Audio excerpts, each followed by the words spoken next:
Eh, si llega a haber error en la conexión, queda grabado. Eh, ¿No lo querés? Ok. no, seguimos. Bueno, ahí está. Bueno, mayormente ustedes saben que esta clase es Pentateuco, ¿no es cierto? Ustedes hicieron una breve introducción con Flo, con mi señora, porque yo estaba haciendo otras cosas, no podía comenzar la clase, pero yo voy a retomar un poquito a modo de introducción algunas cosas que son relevantes para la materia y después nos metemos de lleno a lo que es digamos a los 5 primeros libros, al Pentateuco. Ustedes saben o no, pero mayormente es muy conocido que el nombre Pentateuco proviene de una palabra griega que une dos palabras, penta, que significa 5 en griego, y teuchos, teuco o teuchos, que significa tomos, es decir, el libro de 5 tomos. Estos libros eran una unidad, siempre se mencionaba y se sigue mencionando en la tradición judía como una unidad. Lo que ocurría es que se fraccionaron en 5 tomos porque recuerden, eran rollos, papiros, escribir y trasladar un solo rollo era dificultoso y corría el riesgo de romperse, era muy, muy delicado. Entonces se ponían en estuches de cuero y se resguardaban para el traslado, porque siempre recuerden, en la sinagoga se abría siempre el libro de la ley o los profetas, donde se estudiaban y donde se proclamaba. Pero al finales del siglo III a.C., un grupo de judíos o de rabinos, en realidad de rabinos de Alejandría, en Egipto, tradujo la Torá, los 5 primeros libros, o la ley de Moisés, como se llama normalmente, como se menciona en el Nuevo Testamento, que son los primeros 5 libros de la Biblia para nosotros, y después, posteriormente, el resto del Nuevo Testamento, lo que se llamó como la Septuaginta, o la versión de los 70.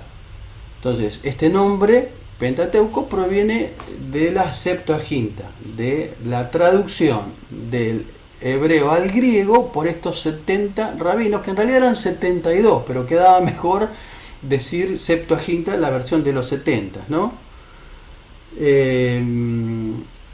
Es interesante, en realidad, para hacer un estudio serio del Pentateuco habría que hablar un poquito acerca de las dificultades en base a la teoría documentaria que surgió en el siglo XIX. Es decir, que hasta el siglo XIX el Pentateuco, nadie, absolutamente nadie, dudaba acerca de la paternidad literaria de Moisés, que es el autor del Pentateuco. Toda la tradición judía y toda la tradición cristiana concuerda que el autor del libro es Moisés, pero surge este movimiento naturalista y racionalista en el siglo XIX, pero en realidad comienza un poco antes. Algunos creen que en la Edad Media, poniendo en tela de duda, en tela de juicio, que la paternidad literaria de Moisés no era cierta.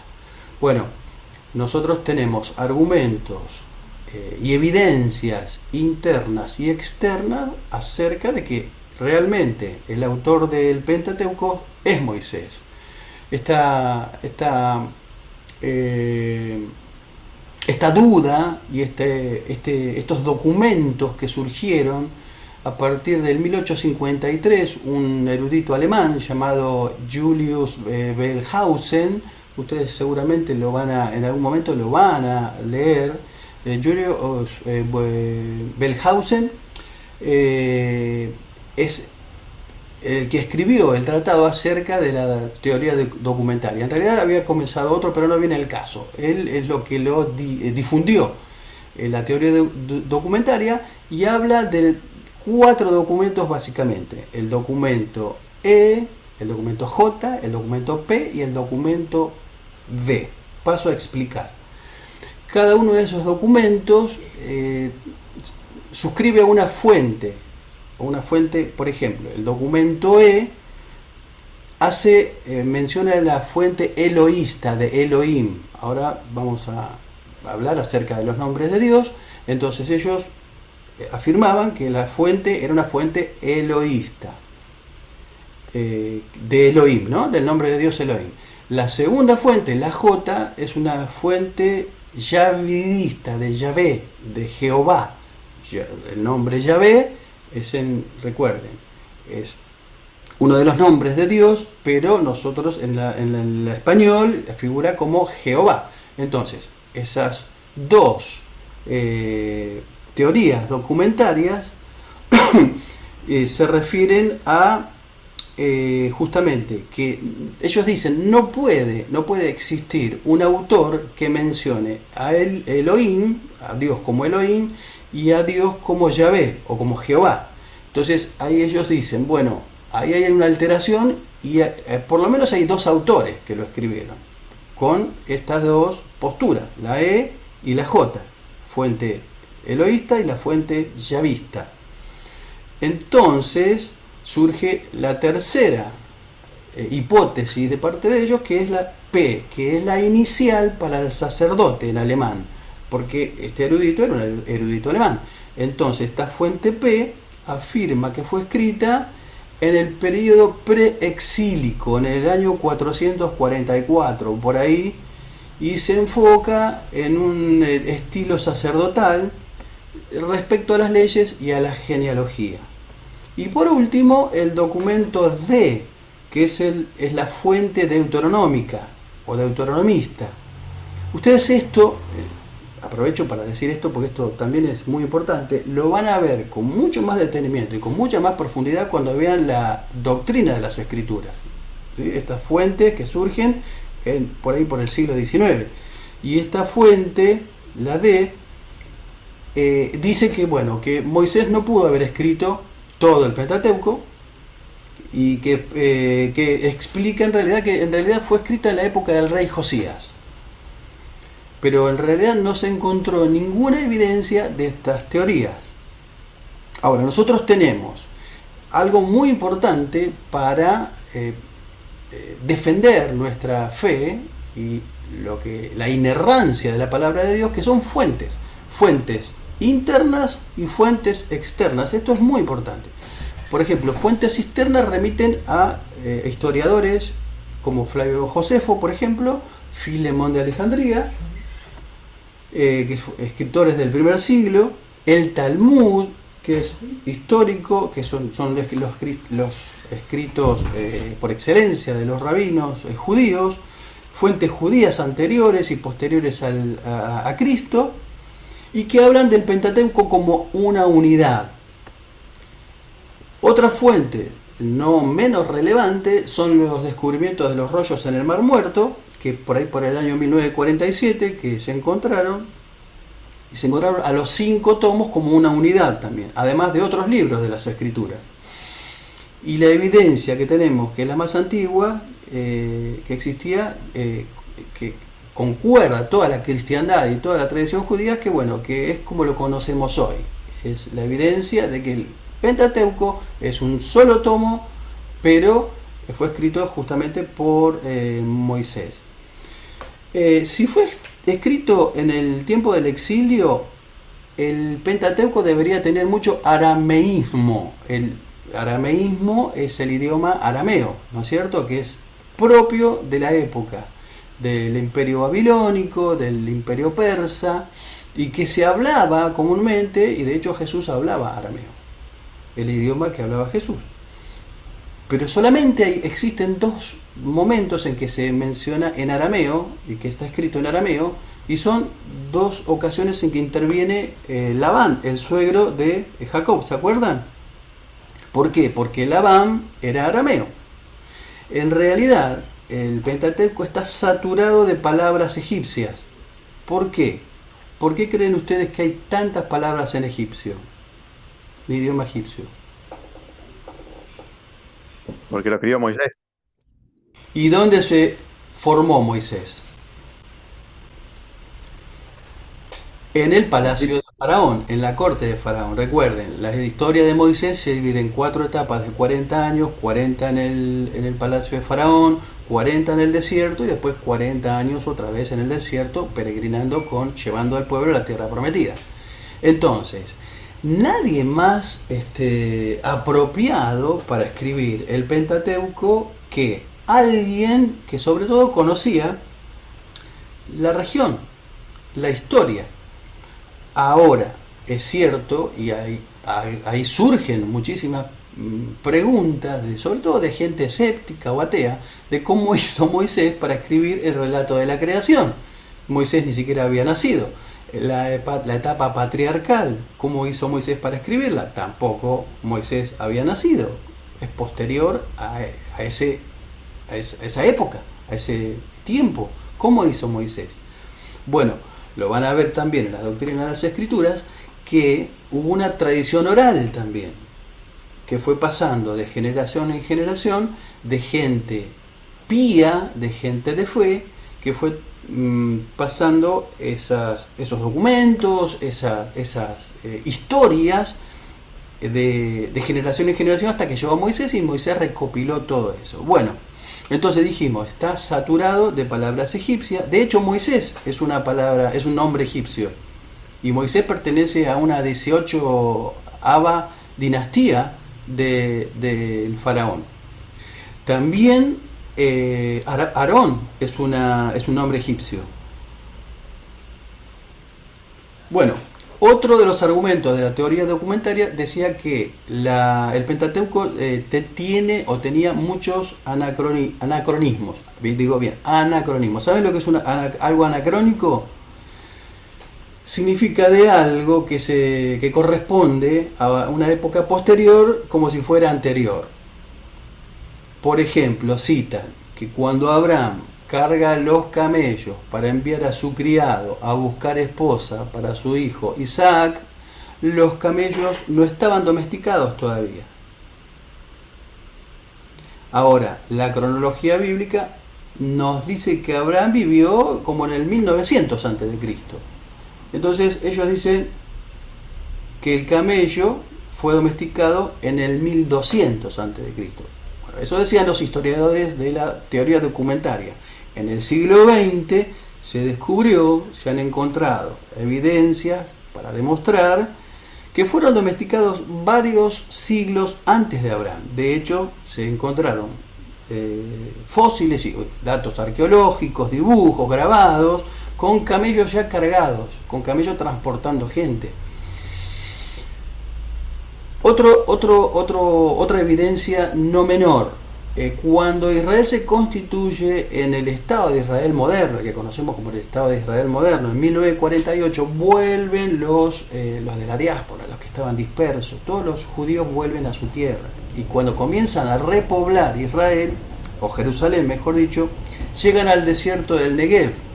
Y cuando llegan al desierto del Negev, obviamente en el desierto no hay agua, como todo desierto. Y para establecerse como comunidad necesitaban imperiosamente del agua. ¿A dónde recurrieron? ¿Dónde creen que recurrieron?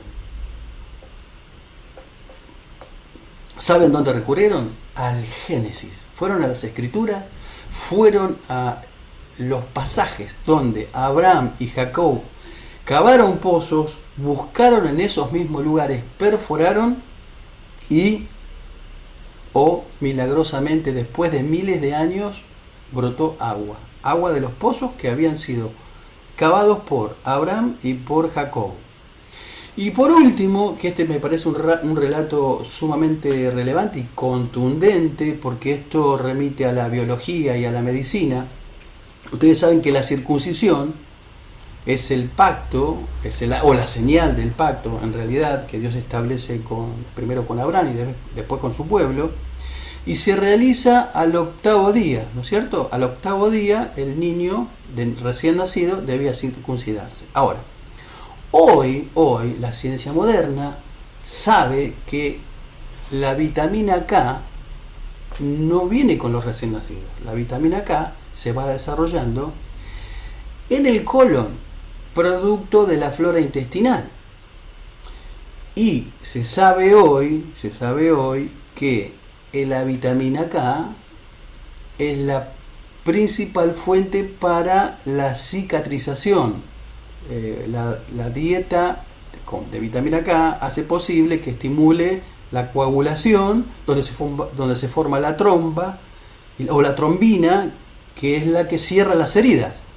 Bueno, resulta que se descubrió que el recién nacido, recién al tercer día, a partir de la leche materna, en su microbiota comienza a producir a partir del colon la vitamina K al tercer día. De modo que ya al octavo día el niño estaba listo para ser circuncidado.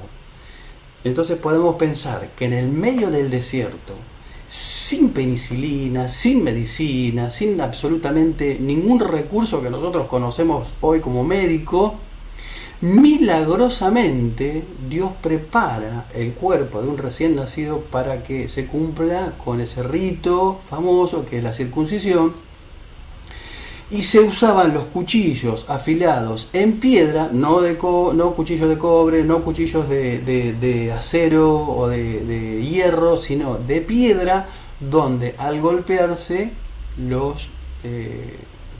producía la asepsia suficiente como para hacer la incisión para que el niño sea circuncidado. O sea, que tenemos desde que el Pentateuco es inerrante, desde lo histórico, desde lo documental, desde lo arqueológico, desde lo científico, desde lo médico, desde todo punto de vista, el Pentateuco es confiable, y la autoría siempre se le otorgó a Moisés y se le seguirá otorgando, por más que se levanten movimientos como de este tipo, de este tenor naturalista, racionalista. ¿Por qué? Porque si logran socavar las bases del Antiguo Testamento, imaginen qué queda para el resto. Si no es confiable el Antiguo Testamento, ¿qué queda para el Nuevo? Que es la explicación del Antiguo. Básicamente es la explicación del Antiguo. Porque recuerden que todo lo que vamos a ver ahora, absolutamente todo del antiguo pacto, y fundamentalmente los ritos, las ceremonias, los símbolos, los personajes, tipos, sombras y formas, todos señalan ¿a quién? Todo señala ¿a quién? Señala a Cristo. Bien, dicho esto, ustedes... es importante que les pregunte, ¿han recibido el PDF de Pablo Hoff? ¿Sí? Hay muchos que tienen la cámara, y yo me gustaría verles las caras, porque yo no sé si se hicieron alguna cirugía o algo, no la quieren mostrar, no sé, pero abran las caras, ahí está, porque sí, así sonríe que Jesús te ama, perfecto, ¿se acuerdan? Bien. Otro de los libros con otros autores con los que yo trabajo es, recuerden, H.B. Carroll. Si ustedes pueden conseguir estas colecciones, acá tengo, por ejemplo, de Números hasta Ruth, tengo Levíticos también en Números, pero no lo tengo acá a mano. Esto para que sepan que no trabajo solamente con Pablo Hoff, que es un libro ya viejito, y bueno, siempre hay que ayornar y actualizarse, y este autor, que es Carroll, es muy bueno y aporta muchísimo. Entonces, dicho esto, de modo introductorio, ¿hay alguna pregunta? ¿Alguien que necesita saber algo más acerca de esta parte introductoria? Vamos bueno, todavía. Yo siempre la, digo que ustedes son la circuncisión estuvo bueno, pastor. Perdón. No tenía conocimiento el método de la circuncisión, de cómo lo hacía, yo por lo menos. Ah, bien. La Obviamente. esterilización, Perfecto. Hoy se usa el bisturí, y aparte hay muchísimos mecanismos y recursos por si hay una infección o algo, pero ustedes piensen en un pueblo en medio del desierto, ¿no? En un pueblo que no tenía los recursos que hoy tenemos, ni la medicina que hoy existe. Bueno, el capítulo 2 del libro de Hoff ya empieza con Génesis. Génesis es el primer libro de la Biblia, como todo el mundo sabe. El nombre para Génesis en hebreo es Bereshit y significa básicamente en el principio. Los libros del Pentateuco, su título es la primera frase. ¿Mm? Por ejemplo, Bereshit en hebreo es principio o en el principio, como comienza Génesis 1:1, en el principio. Éxodo es en el desierto. Entonces esa palabra Éxodo comienza con la primera palabra que comienza el libro. Y así los 5. Bueno, origen o nacimiento es palabras asociadas a Génesis. Y recuerden, viene siempre la versión de los 70, la Septuaginta. Ahora, los hebreos llamaban siempre a el Pentateuco, recuerden, creo que lo dije pero lo voy a repetir, la ley o la Torá. La Torá, cuando se habla de la Torá se está hablando de los 5 primeros libros. O cuando se habla de la ley, Jesús mencionaba reiteradas veces, Flo ya compartió con ustedes esto, no voy a ser reiterativo. Cuando Jesús habla de la ley, está hablando de Moisés, de los primeros 5 libros. Cuando Pablo menciona la ley, está mencionando los 5 primeros libros. ¿Sí? Cuando los religiosos decían nosotros guardamos la ley, está hablando del Pentateuco, los 5 primeros libros. Bueno, el propósito de este primer libro, que es Génesis, es la introducción a toda la Biblia. Se dice que el Génesis es el semillero de todas las doctrinas. ¿Por qué? Porque ahí está. El primer hombre, el primer matrimonio, el origen del pecado, el origen, el principio de la restauración, las pequeñas semillas de doctrinas se empiezan en el Génesis y se desarrollan a partir de toda la Biblia, de toda la Escritura, y se termina de desarrollar perfectamente para nosotros en el Nuevo Testamento. Ahora, es el semillero de toda la Biblia. Nadie podría pensar la Biblia sin el Génesis. No solamente sería incompleta, sino que además incomprensible el Génesis, la Biblia, todo el resto de la Biblia sin el Génesis. Entonces se desarrollan muchos temas que muchos temas que se desarrollan después en el Nuevo Testamento. La institución del matrimonio, el juicio del diluvio, el contraste entre el hijo de la promesa y el hijo de la esclava, de la carne. Y Apocalipsis también menciona muchísimas cosas que comienzan en Génesis, como por ejemplo en la introducción de la serpiente en el huerto y su derrota final al fin de los siglos, ¿no es cierto? Y lo fundamental y lo más importante, narra también Génesis cómo Dios toma un pueblo para sí, lo escoge para sí y lo usa ¿para qué? Para que sea el pueblo elegido, para que a partir de ese pueblo elegido venga el Redentor, ¿no es cierto?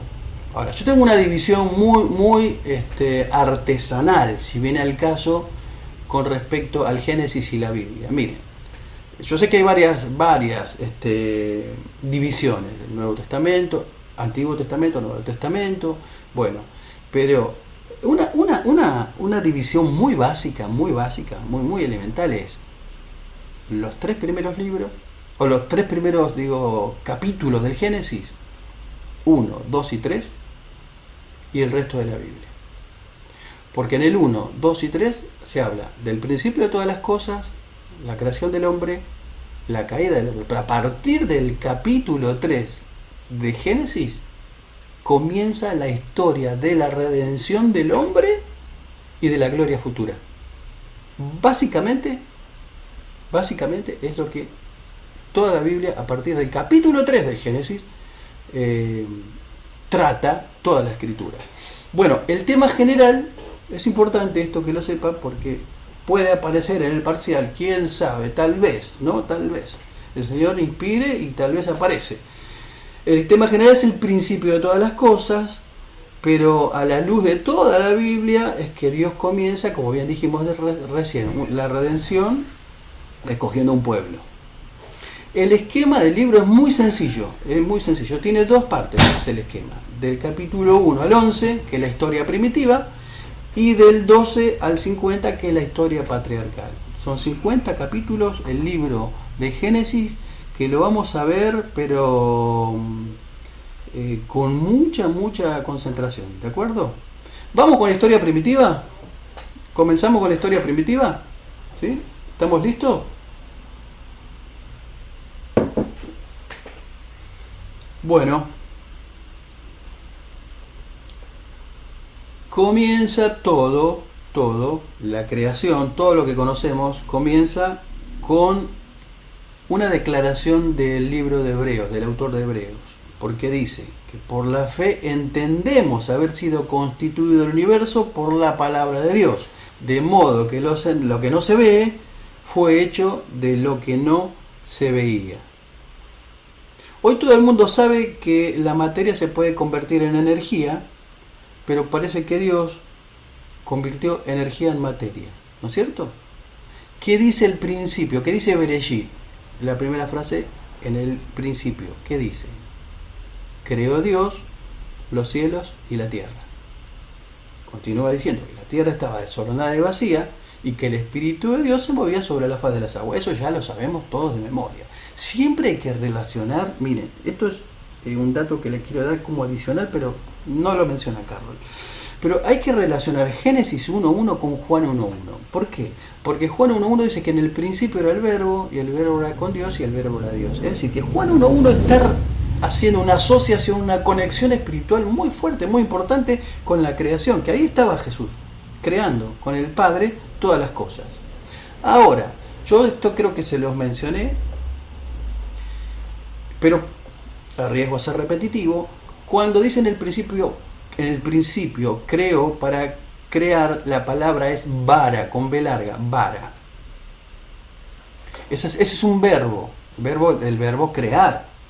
Pero siempre ese verbo se atribuye a creación de Dios. Nosotros utilizamos la palabra vara para utilizarla, creamos o inventamos algo, creamos contenido, creamos imágenes, pero ese vara siempre está relacionado a Dios, a la creación de Dios, ¿sí?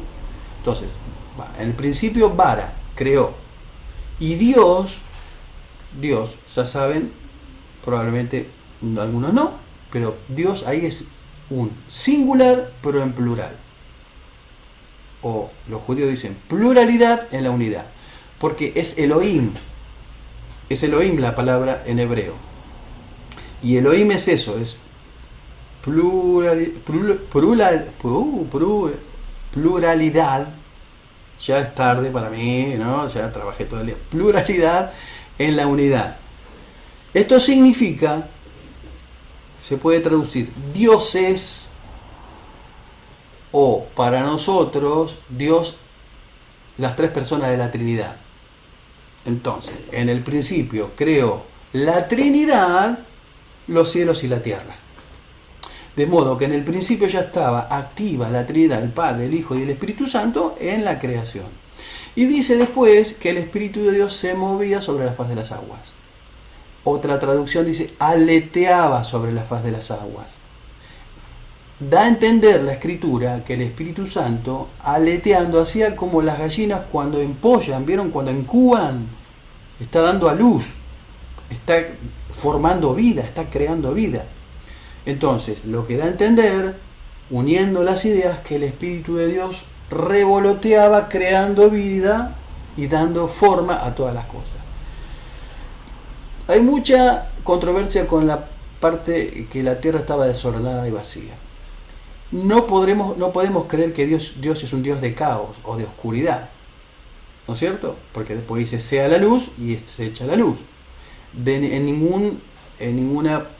Ningún biblista concuerda con que Dios es el creador del caos. La explicación es muy sencilla. La explicación es, ¿saben cómo? Esto las mujeres lo van a entender mejor que los hombres, porque los hombres, yo por lo menos no soy bueno para cocinar. A mí se me quema la ensalada, por ejemplo. No me manden a hacer nada porque yo soy, cero a la izquierda para cocinar. Pero ¿vieron las mujeres cuando hacen una masa para una torta? ¿Vieron? Bueno, ¿qué ocurre? Después le van dando forma y después la hornean y queda una torta espectacular y ya se me hace agua la boca. Y si quieren mandar un tupper para este lado, yo contento, no tengo problema, lo recibo. Pero bueno, la idea es más o menos así. Dios crea algo amorfo al principio y después le va dando forma. como una mujer le va dando forma a esa masa para que después sea una exquisitez, algo bien terminado. Simplemente eso. Algunos dicen, no, Dios es el creador del caos, Dios es el creador de lo malo, no, argumentando este versículo, ¿no es cierto? Esta parte de la Biblia. Es nada más descabellado. Entonces, para esta palabra que Dios se movía el Espíritu de Dios, la palabra en hebreo es faj. Empollar, aletear, como bien les dije, para los que toman nota. Bueno, después sigue el acto creacional. ¿Cómo es la dinámica? ¿Cómo funciona la dinámica? El Padre habla, el verbo. ¿Quién es el verbo? ¿Quién es la palabra? ¿Quién es la palabra? Jesús. Cristo. Jesús. Claro. En el principio era el verbo. Entonces, Dios habla, ¿no? Ejecuta. Y el Espíritu Santo es el brazo ejecutor del Señor, de Dios. Es el que va creando. Entonces, las tres personas de la Trinidad intervienen en el acto creacional en todo. ¿Y cómo es el procedimiento? Sea la luz y fue la luz. Haya expansión en medio de las aguas, separe las aguas y eso es lo que ocurre. Después dijo Dios, produzca la tierra hierba verde, hierba que dé semilla, árbol de fruto que dé fruto según su género, que dé semilla, que su semilla esté en él, sobre la tierra, y fue así. ¿A quién le dio Dios la orden en este caso?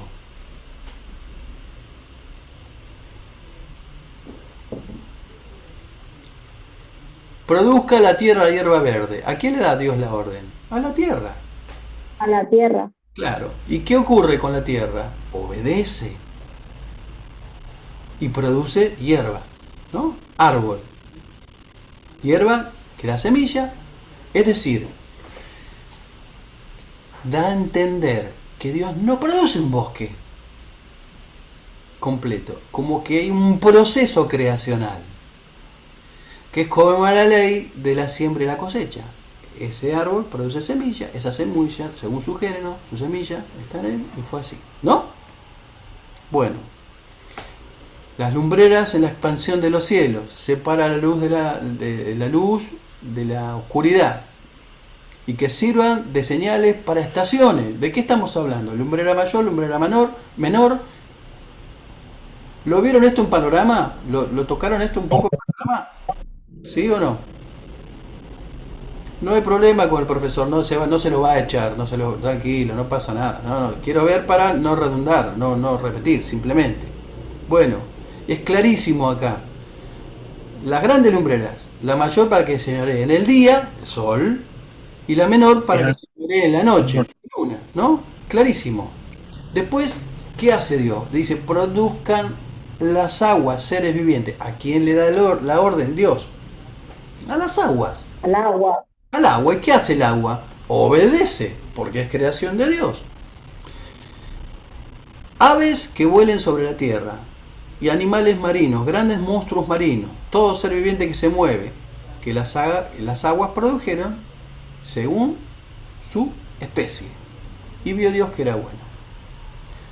Bueno, después otra vez va a la tierra y le da orden a la tierra. ¿Qué le dice a la tierra? Versículo 24, estoy en el 1 ya del 24.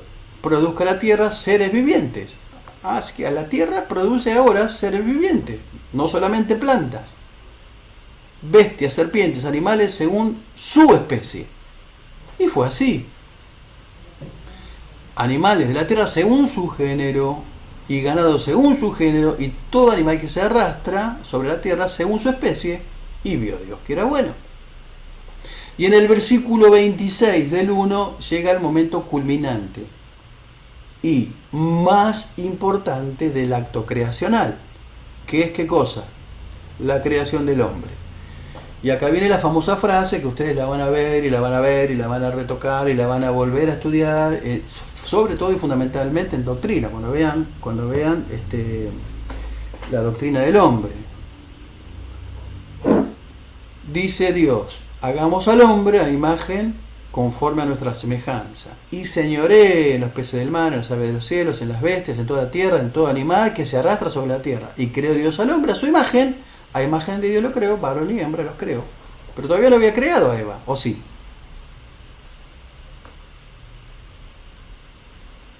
Bueno, el capítulo 2 es como se lo menciona como la segunda creación acerca de esto, porque es una repetición, se vuelve a repetir, porque ahí dice que toma de Adán materia ósea, ¿no? Y crea a la mujer. Pero es como una reafirmación de lo que dice acá en el 26 y 27. Y los bendijo Dios y les dijo: fructificad, multiplicad, llenad la tierra, sojuzgarla, multiplicarse, ¿no? ¿Cómo se iba a multiplicar el hombre y la mujer? Acá somos gente adulta. ¿Cómo se iban a multiplicar? Conociéndose, ¿no? La Biblia habla de conocerse, pero conocerse no es mucho gusto, Rubén, ¿no? No, tiene que ver con relación sexual, ¿no? Bien. Bueno, vamos a ver algunos aspectos que esto es importante acerca de la imagen de Dios en el hombre, porque es relevante. ¿Cuántas veces dice Dios, cuántas veces se repite en cada capítulo, y vio Dios que era bueno? ¿Y cuántas veces se repite? 6 veces se repite, y después dice: y vio Dios todo lo que había hecho, que era bueno en gran manera. 7 veces en total. Bueno, la imagen de Dios en el hombre es muy importante para saberlo ya de memoria. De memoria es estas características de la imagen de Dios en el hombre, ya de memoria lo tienen que saber a partir de ahora y siempre. Porque ¿cómo es el hombre hecho a imagen de Dios? ¿Qué tiene que ver? ¿Con qué tiene que ver? Dios es espíritu, el hombre es humano. ¿En qué sentido es el hombre a imagen y semejanza de Dios? ¿Qué lo distingue al hombre de los animales? O de todo lo demás creado. Razonamiento. Razonamiento. Es un aspecto. Número 1, y lo más importante, solo el hombre recibe el soplo de Dios. El hálito de vida, a partir de que el hombre es un ser viviente, es a partir del soplo de Dios. Hasta ahí es un muñeco de barro, simplemente, ¿no? Hasta ahí es algo inanimado. No tiene alma, no tiene vida. Es un cuerpo inerte. Hasta que Dios sopla. Cuando Dios sopla, ya es un ser viviente. Los animales no tienen el soplo de Dios, solo la creación. Y lo que hace a imagen y semejanza de Dios son las características en el ser humano que tienen que ver con ese soplo de vida. El hombre es un ser racional. Bueno, primero es un ser espiritual, porque Dios le pone espíritu, alma viviente. Segundo, es un ser racional. Tercero, es un ser moral. Es un ser racional, puede crear en lo abstracto, puede pensar. Los animales no tienen esa facultad. Después es un ser moral, no está cautivo a su instinto. O sea, el hombre, por más que tenga instinto sexual, no está cautivo a ese instinto. A veces me deja pensando eso, pero vieron que los animales no piden permiso, actúan instintivamente. Bueno, lamentablemente tendremos que decir que algunos seres humanos a veces actúan como animales, pero no tiene que ver con la facultad propia que Dios le dio. Dios le dio el poder de tener esa facultad moral de no ser cautivo de sus instintos. Bien, entonces, esos aspectos son sumamente importantes. Y además posee libre albedrío, sumamente importante. Al ser un ser moral, el hombre elige, puede elegir, tiene conciencia. Dios le dio esa facultad de poder elegir entre lo bueno y lo malo, pero ahora no conoce lo malo, porque ahora es un ser espiritual dotado con las características primarias en que recibe el soplo de Dios y todavía no es tentado por la serpiente. Pero bueno, otro dato muy importante, tiene dominio. Dios le dio dominio sobre la naturaleza y sobre todo y los demás seres vivientes. La imagen de Dios es imago Dei en griego, el imago Dei. Todo ser humano tiene el imago Dei. Sea cristiano o no sea cristiano, tiene el imago Dei. Tiene espíritu. Lo único que lo liga a Dios, al ser humano, es la parte espiritual. Por eso el hombre que no conoce a Dios tiene esa sed y la va a tener siempre. Si no conoce a Dios, esa sed la va a saciar con cualquier otra cosa. Con cualquier. Porque esa sed, ese espíritu que Dios puso en el hombre es para relacionarse con él. Si no se relaciona con él, tiene una carencia. Esa carencia la va a saciar con pornografía, con alcohol, con, no sé, con otras cosas para tapar esa carencia. Pero solamente, sí o sí, eso va a ser saciado por Dios, que es el creador que dio ese espíritu. Lo pone como corona de la creación y tiene él ahora potestad y dominio sobre todo lo creado. Por eso es abominación a Dios aquellas personas que se inclinan a cosas materiales y creadas. Dios nos tolera, y lo vamos a ver a partir, bueno, cuando vean los reyes, los profetas, libros históricos, cómo el corazón de Dios se entristece y se duele cuando el hombre se inclina a imágenes, porque lo hizo superior a cualquier otra cosa creada. Es la corona de la creación, lo puso para sojuzgar, para administrar todo, absolutamente todo lo creado. Bien, el hombre en Edén fue puesto con qué consigna. ¿Qué tenía que hacer en Edén? No estaba ocioso en Edén. ¿Qué hacía en Edén? Tenía que labrarlo. Claro, tenía que labrarlo, tenía que mantenerlo. En realidad era un trabajo bastante, no como ahora, porque el trabajo forzado viene a partir de la maldición, a partir de la caída. Era un trabajo, es decir, que podemos entonces afirmar todos acá que el trabajo nunca es una maldición. Vino a ser maldición a partir de la caída, pero en principio el trabajo era una bendición, era algo que Dios había dado al hombre para que el hombre tuviera realización, porque el trabajo, como bien sabe todo el mundo, dignifica.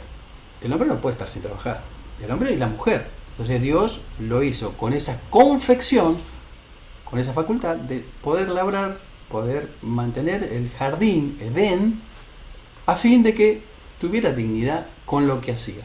Después se altera todo eso. A partir del capítulo 3 y de la caída, todo se altera. Pero en un principio, él vivía en una especie de... Bueno, era el paraíso en la tierra, ¿no? Era el cielo en la tierra, donde Dios se paseaba y tenía comunión con él. ¿Vamos bien hasta acá? ¿Sí? ¿Vamos bien? Yo tengo una duda, por favor. Adelante. Justo la había escrito. Si las personas que no conocen a Cristo tienen espíritu también, o son solamente cuerpo y alma, y el Espíritu Santo genera en ellos un espíritu. Esa es mi duda. Perfecto, es una buena pregunta. La van a desarrollar muy bien en doctrina. El ser humano es tripartito, alma, cuerpo y espíritu.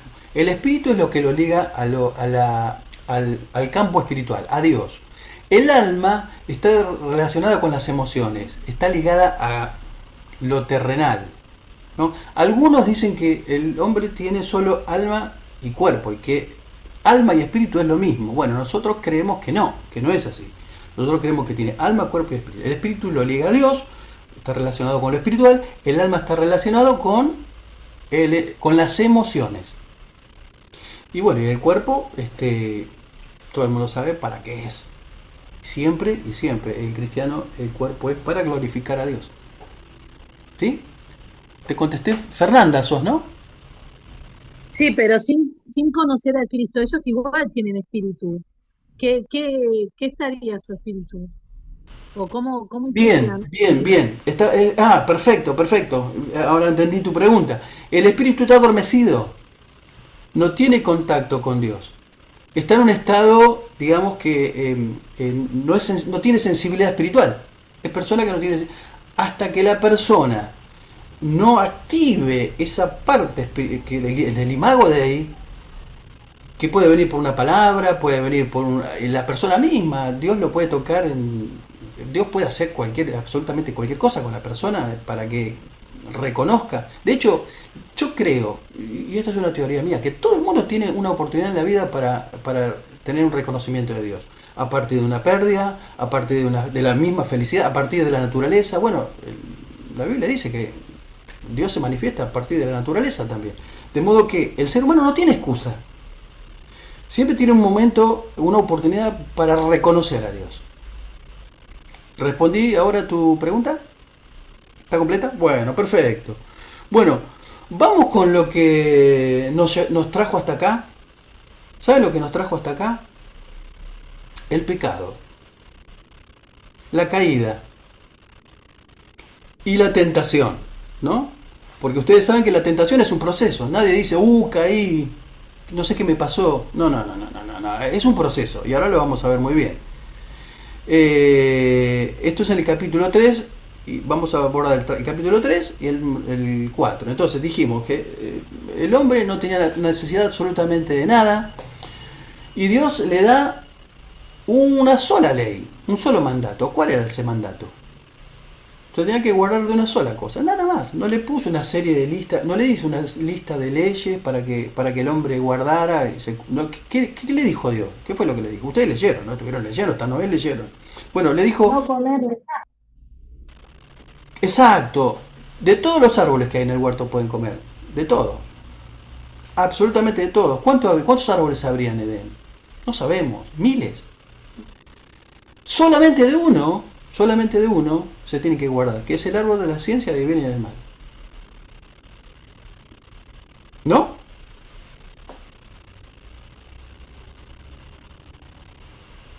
Estaba el árbol de la vida, que simbolizaba a Jesús, y del árbol de la ciencia del bien y del mal. Entonces, es como que Dios le dice, ustedes no pueden regular lo que es el bien y el mal. No están preparados para eso. Y yo quiero decirles a todos ustedes que nosotros hoy, el hombre tampoco en ocasiones tienen claro muchas veces lo que es. Vieron que ahora todo es relativo. Está la cultura de la relatividad, todo es relativo. No, bueno, no es pecado, ¿no? Esto no es tan malo. Esto no hace nada mal, no hace mal, no. Hay una permisividad, sobre todo en la juventud, en los chicos, de dejar de hacer lo que quieran. Sé vos mismo, solamente sé feliz, ¿no? Es la cultura del hacer lo que quieras siempre y cuando no molestes a nadie, hace tu vida, la cultura de hacer lo que quieras. Y Dios dice desde un principio, ustedes no van a poder regular lo que es el bien y el mal, hasta hoy, porque lo que es bueno para uno es malo para otro, lo que es malo para uno es bueno para otro, porque los valores están trastocados, absolutamente trastocados. Entonces Dios, eso déjenmelo regular a mí. Entonces, ¿qué hace? ¿Qué hace Eva? Bueno, aparece en escena Satanás, ¿no es cierto? La serpiente, que todos sabemos que es Satanás. Y comienza el proceso de la tentación. ¿Alguien me puede decir cómo es el proceso de la tentación? Lo leyeron, ¿no?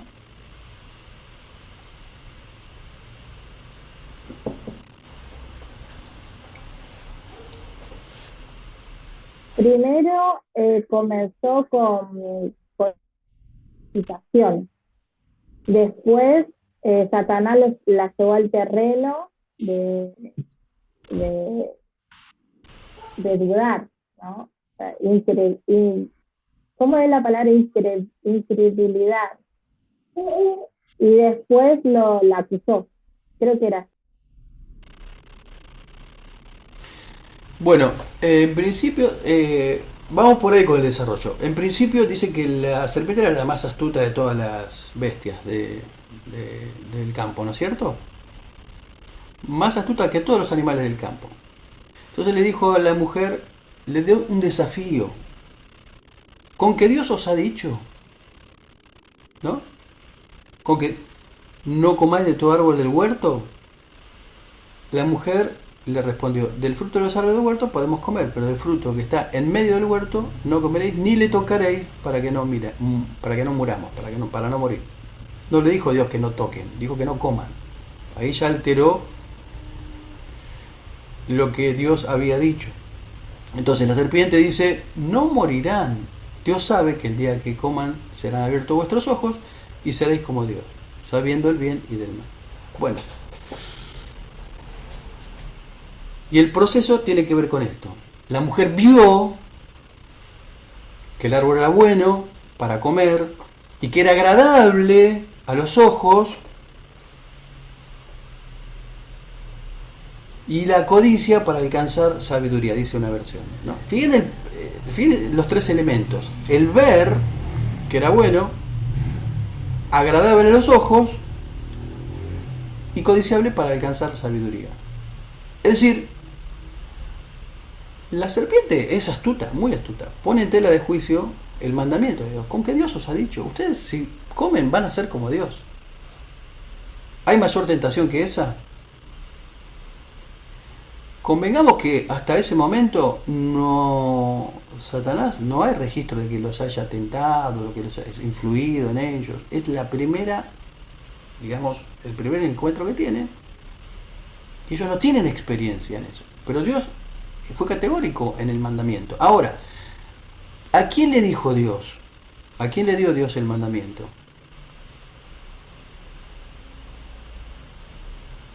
Adán. Bueno, la responsabilidad del hombre era transmitirle correctamente el mandamiento a la mujer. Probablemente la mujer, lo digo para justificarla, pero no recibió bien el mandamiento de parte de Adán. Bueno, tomó del fruto, comió y le dio a su marido. También él comió, pero él sabía el mandamiento. Y fueron abiertos sus ojos, entonces conocieron que estaban desnudos. Acto seguido, ¿qué es lo que hace el hombre? ¿Qué es lo que hace? Se esconde, ¿no es cierto? Se esconde. Entonces, Jehová, dice Dios, que se paseaba por el huerto, lo llama al hombre. ¿Dónde estás tú? ¿No? Le pregunta a Dios. ¿Dios no sabía dónde estaba el hombre? ¿Qué piensan ustedes? ¿Dios no sabía lo que había ocurrido? Sí, sabía. Sí. Oí tu voz en el huerto y tuve miedo. El primer sentimiento de temor. ¿Vieron? Es decir, que nosotros no deberíamos estar sintiendo miedo. El miedo viene por la desobediencia, por la caída. Dice, porque estaba desnudo. Pregunta Dios, ¿quién te enseñó que estaba desnudo? ¿Comiste del árbol que te mandé que no comieras? La respuesta, ¿cuál es? La mujer que me diste. ¿No? Se repite hasta hoy. La falta de responsabilidad del ser humano siempre la tiene el otro. No, yo soy así porque mis padres, mi papá me pegaba cuando era chico, mi mamá, ¿sí? No. ¿Sí? ¿Vieron? Uno va a terapia, al psicólogo, ¿qué hacen? Bueno, mayormente los responsables de los problemas básicos son los padres. En algo hay de razón, pero siempre el ser humano otorga la responsabilidad a otro. No son ellos. Yo no soy. La mujer que me diste por compañera. Por eso yo siempre me gusta enseñar a los jóvenes que no hay que pedirle a Dios, hay que elegirla, porque ahora Dios puso en nosotros el Espíritu Santo y ahora nosotros tenemos la posibilidad de elegirla. Orar sí, pero ¿entienden la diferencia? Ya no es más la mujer que me diste, es la mujer que elegimos, o el hombre que elegimos. Así debería ser si tenemos sabiduría y somos espirituales. Bueno, esta es la caída, el comienzo del deterioro de la raza y cómo empieza a deteriorarse absolutamente todo. Viene la maldición y recae ¿en quién? ¿En quién recae? la serpiente, la mujer y en la tierra. Y aparece la primer promesa mesiánica, el protoevangelio, como se dice en latín. El protoevangelio es Génesis 3:15. Eso lo tienen que, si lo saben de memoria, es mejor también.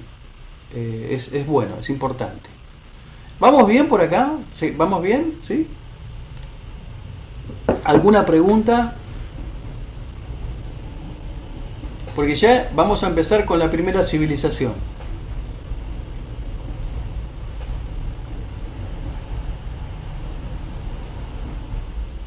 Pastor, yo había escuchado de esa serpiente que podía ser Satanás mismo, que estaba en persona. Tenemos que tomarnos de esto, ¿no? Porque uno empieza a escuchar muchas versiones, ¿no? Que era una persona porque si lo vemos, la mujer respondió en el capítulo 3, verso 2, porque ahí se nota que ya entabló una conversación con la serpiente. Sí, es muy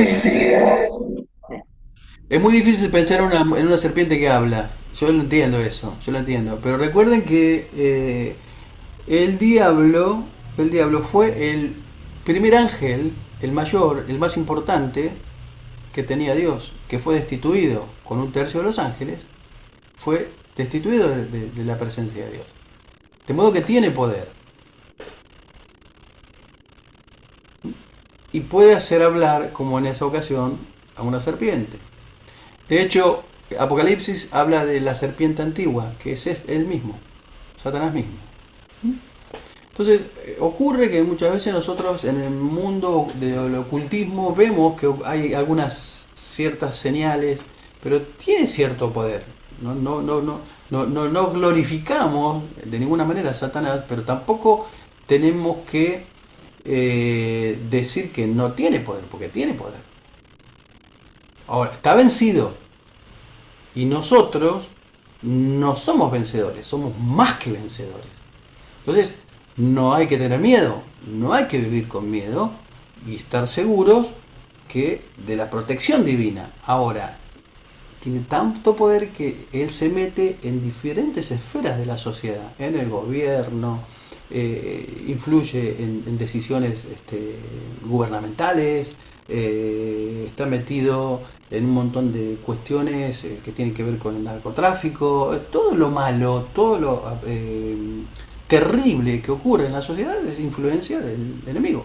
¿Sí? Nosotros pensamos nada más, creemos que solamente cuando posee a una persona y oramos para que lo libere, pero no es así. Está influido en muchos estamentos de la sociedad donde impulsa el mal.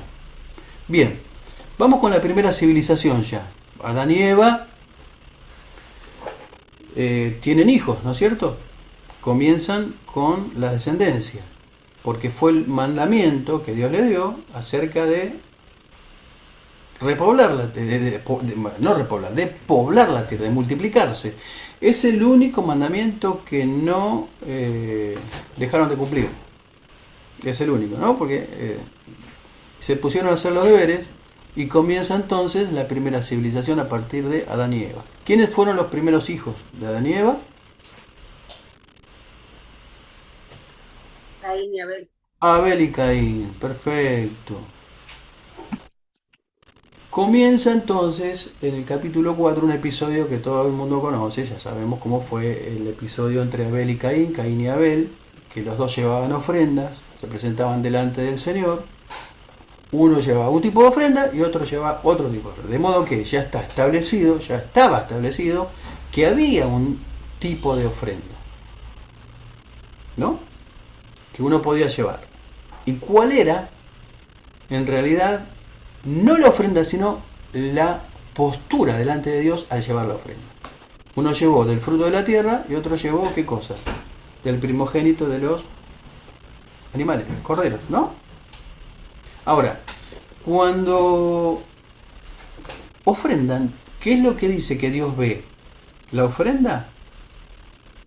Si ustedes leen detenidamente, dice que Dios vio a Caín y su ofrenda y vio a Abel y su ofrenda.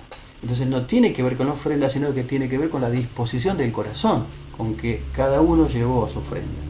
Es obvio que despertó la envidia, el recelo y el odio sobre su hermano, porque Dios vio con agrado el corazón de Abel, se levantó contra su hermano y lo mató. El primer asesinato, el primer homicidio, tenemos que reconocer que viene a partir de un acto religioso. Es una locura básica, ¿no? Es de algo que debería ser santo, puro, agradable a Dios, termina en un homicidio. Entonces, comienza a partir de ese homicidio una escalada de violencia. Bueno, sabemos que Dios castiga a Caín, pone una señal sobre él y comienza una civilización que son los descendientes de Caín, y va a haber dos líneas. Esto lo vieron en Panorama, la línea de Caín y la línea de Abel, que Abel, al morir, nace otro hijo de Adán y Eva, que es Set, y Set significa sustituto. ¿Qué sustituye? Sustituye a Abel, que injustamente fue asesinado por su hermano. Entonces la línea de Abel va por un lado y la línea de Caín va por otro lado. La línea de Caín, en la línea de Caín, aunque es una línea, digamos, de homicidios y de violencia, desarrolla una primera civilización que es muy avanzada, muy adelantada. Jubal, por ejemplo, fue padre de la agricultura, inventor de instrumentos musicales. Tubal Caín, inventó herramientas, armas, y ahí comienza la incipiente industria. Podríamos decir que comienza como una incipiente industria. Ahora, a pesar de ser una civilización adelantada, era una civilización que excluía a Dios, la línea de Caín. Entonces se levanta un tal Lamec como el primer polígamo, porque recuerden, siempre la voluntad de Dios es que el hombre tuviera una sola mujer, y la mujer un solo hombre, por supuesto. Pero este es el primer polígamo que toma a sus mujeres, dos mujeres, y hace una declaración que tiene que ver con la escalada de violencia. Escuchen ahora mi voz: si soy herido, mataré a un varón; si soy golpeado, mataré a un joven. Si Caín será vengado 7 veces, Lamec será vengado 70 veces. Génesis 4, 23 y 24. Bueno, acá vemos evidentemente una escalada de violencia que comenzó con un asesinato. Y déjenme decirles una cosa, llega hasta hoy, llega a nuestros días. Porque hay sectores de la sociedad sumamente violentos. Es el germen, es lo que comenzó, que viene por esta maldición del pecado en la sangre humana y se va trasladando de generación en generación. Llega a nuestros días, 6.000 años de historia tal vez, sigue la escalada de violencia. Ustedes pueden ver los noticieros, pueden ver un montón de videos donde no tiene límites, no tiene límites. Entonces Dios levanta a Set como sustituto para perpetuar de alguna manera el linaje de la mujer. Bueno, ¿alguna pregunta hasta acá? ¿Vamos bien? Yo mientras cargo agua, porque tengo acá mi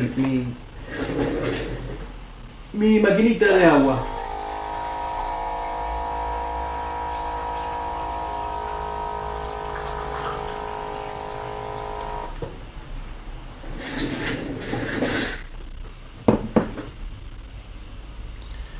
Bueno, vamos a hablar un poquito de la generación de los antediluvianos, porque tenemos que meternos en el episodio histórico y trascendental que es el diluvio. Pero tenemos que saber que a medida que va pasando el tiempo, la tierra se va poblando, ¿no? Van aumentando los habitantes de la tierra. Dice que Caín salió delante de Jehová, y habitó en tierra de Nod, al oriente de Edén. Conoció a su mujer, la cual concibió y dio a luz a Enoc. edificó una ciudad y llamó al nombre de la ciudad del nombre de Enoch. Bueno, tenemos un cuadro de más o menos 1000 años de historia. Adán vivió y a los 130 años engendró a Set. A los 130 años engendró a Set. Caín y Abel nacieron antes que Set. ¿Cuántos años antes? No lo sabemos, no hay registro. El promedio de los que vivieron es aproximadamente 850 años, más o menos. ¿Se imaginan las tortas de cumpleaños, la cantidad de velas que tenía que poner ¿no? Y soplar esas 850 velas? Impresionante. A medida que va pasando tiempo, también crece la población. Bueno, ¿por qué? Porque el mandamiento fue claro, hay que multiplicarse. Y bueno, eso es lo que hacían, multiplicarse, está perfecto, está muy bien. Evidentemente no había muchos problemas con la fertilidad en las mujeres, entonces la tierra se va poblando. Bueno, a ver.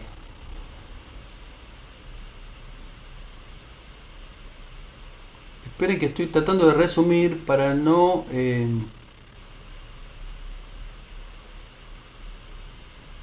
Hay un tema recurrente. ¿Con quién se casaba la gente? Los hombres, ¿con quién se casaban?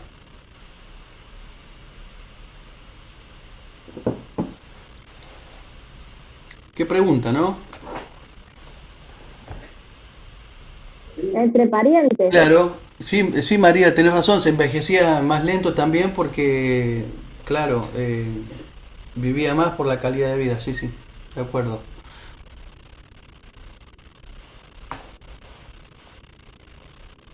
¿Con quién se casaban los hombres? Esa es una pregunta que le van a hacer los incrédulos, ¿eh? Los asépticos, ateos, le van a decir, ¿con quién se casaban los primeros hombres?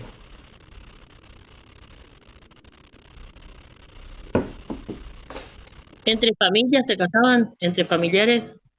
Es que no existía otra figura antes. La prohibición de casarse entre hermanos aparece recién en Deuteronomio 27:22, con la ley de Moisés. Dice, cualquiera que se acuesta con su hermana es maldito. Es decir, no había ley. No había ley. De ahí para atrás no había ley. O sea, a mí no me pueden cobrar una multa si voy con el auto y no hay semáforo. Yo paso, ¿no? Y pasaste en rojo, pero si no había semáforo. Imposible. Entonces, si no había semáforo, no hay penalización. Con lo cual, no hay maldición en esa época. Es muy difícil hacer entender esto, es muy difícil.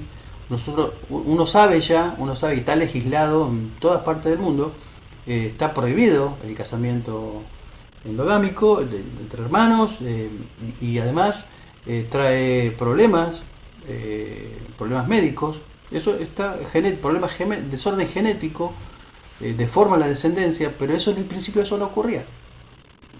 Es el misterio, ¿no? Bueno.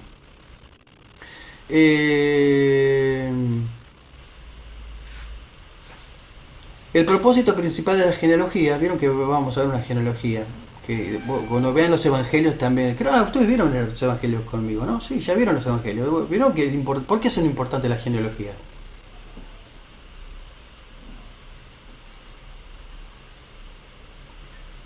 Bueno, el Nuevo Testamento era para registrar el linaje, y después de la cautividad era muy importante porque todos los que volvían de la cautividad tenían que ser registrados bien y tenían que estar seguros de la genealogía, porque si no, no podían volver a la tierra prometida, a Jerusalén, de donde habían sido cautivos.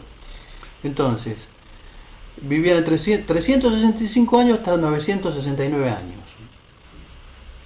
Es probable, como dijo la hermana ahí, que el pecado todavía no había debilitado los cuerpos, no había sido tan, digamos, propagado y no limitaba a los cuerpos, no los envejecía. El clima, las condiciones naturales. Bueno, la descripción de los antediluvianos es una expresión totalmente monótona, ¿no? Porque decía, nació, engendró y murió. Vivió, engendró y murió. Ahora, en esta lista de mortales encuentra un personaje que es esperanzador, que es Enoc, ¿no es cierto? Porque dice ahí que no vio muerte. Se lo llevó el Señor, ¿no?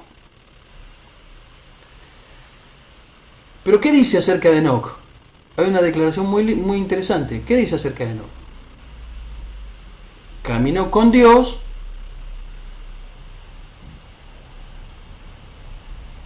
y desapareció porque se lo llevó Dios. Esa es la declaración. ¿Vieron?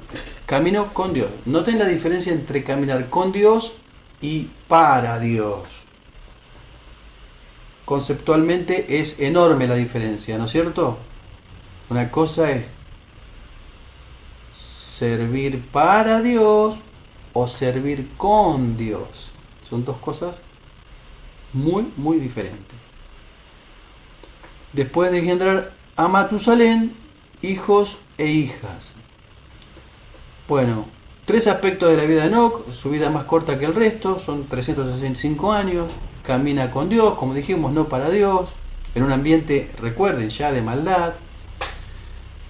Y repentinamente es arrebatado al cielo, no ve muerte. ¿A quién les hace acordar? ¿A quién? Jesús. No. Al profeta Elías, que es arrebatado con un carro de fuego, ¿se acuerdan? Y prefigura de alguna manera el rapto de la iglesia. Bueno, viene la época ya, la instancia de la corrupción y el dolor divino. Capítulo 6, ya vemos un pasaje que normalmente es controversial, de la cual hay 2 teorías. Aconteció que cuando los hombres comenzaron a multiplicarse sobre la faz de la tierra, nacieron hijas que, viendo los hijos de Dios que las hijas de los hombres eran hermosas, tomaron para sí mujeres, escogiendo de entre todas. Y dijo Jehová: no contenderá mi espíritu con el hombre para siempre, porque ciertamente él es carne, mas serán sus días 120 años. Y había gigantes en la tierra aquellos días, y también después que llegaron los hijos de Dios a las hijas de los hombres, y le engendraron hijos. Estos fueron los valientes, que desde la antigüedad fueron varones de renombre. Bueno, teorías acerca de estos gigantes. Valientes gigantes de la antigüedad. Varones de renombre. Algunos dicen que eran ángeles, que se unieron a las mujeres, ángeles caídos que se unieron a las mujeres. Esto lo van a ver en películas y hasta en documentales también. ¿Sí? Otra teoría dicen que eran descendientes de Set, que se unieron a mujeres descendientes de Caín. Y esa unión Dios no la aprobaba, no quería que se diera. Por eso Dios elige una genealogía santa a partir de Noé. Yo me inclino por esta segunda teoría. ¿Sí? ¿Por qué? Porque la Biblia es clara, la Biblia dice que los ángeles son asexuales. Eso ya doctrinalmente es un fundamento muy fuerte para desestimar esa teoría. Y es algo que Jesús no lo menciona cuando menciona el episodio y habla del diluvio. Los ángeles son seres espirituales. Dice Jesús, porque en la resurrección no se casarán y se darán en casamiento, sino que serán como ángeles de Dios en el cielo. Bueno. Pastor, Sí. Pastor, me vino a la mente eso, cómo el Espíritu Santo recibió a María. Y es espiritual. Pero el Espíritu Santo no es un ángel, hermano. El Espíritu Santo es una persona. Bien. Los seres angelicales son creados por Dios. El Espíritu Santo es el creador. Es una parte de la Trinidad en la creación. ¿No? Eso es doctrina pura. Después lo van a ver con detenimiento, lo van a estudiar más con profundidad, pero la Biblia nunca dice que los ángeles caídos se pueden manifestar en forma física. Necesitarían poseer un cuerpo. Eso lo van a ver en angelología. Bueno, viene el tiempo de la corrupción humana y el dolor divino. Es cuando Dios decide ahora sí raer a todos los hombres, toda la humanidad de la faz de la tierra. Y vio Jehová que la maldad de los hombres era mucha en la tierra y que todo designio de los pensamientos del corazón de ellos era de continuo solamente el mal. Es decir, no hacían otra cosa de estos tipos, esta generación, de el mal, solo el mal.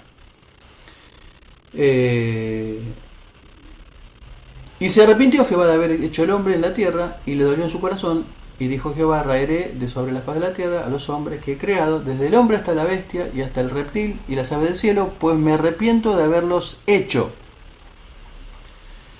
Pero Noé halló gracia ante los ojos de Jehová. Noé significa descanso. Entonces dice, Noé halló descanso. Noé halló gracia ante los ojos. Noé halló descanso ante los ojos de Jehová. Encontró favor delante del Señor. Favor, exactamente. Halló gracia. ¿Qué le sugiere la frase se arrepintió Dios?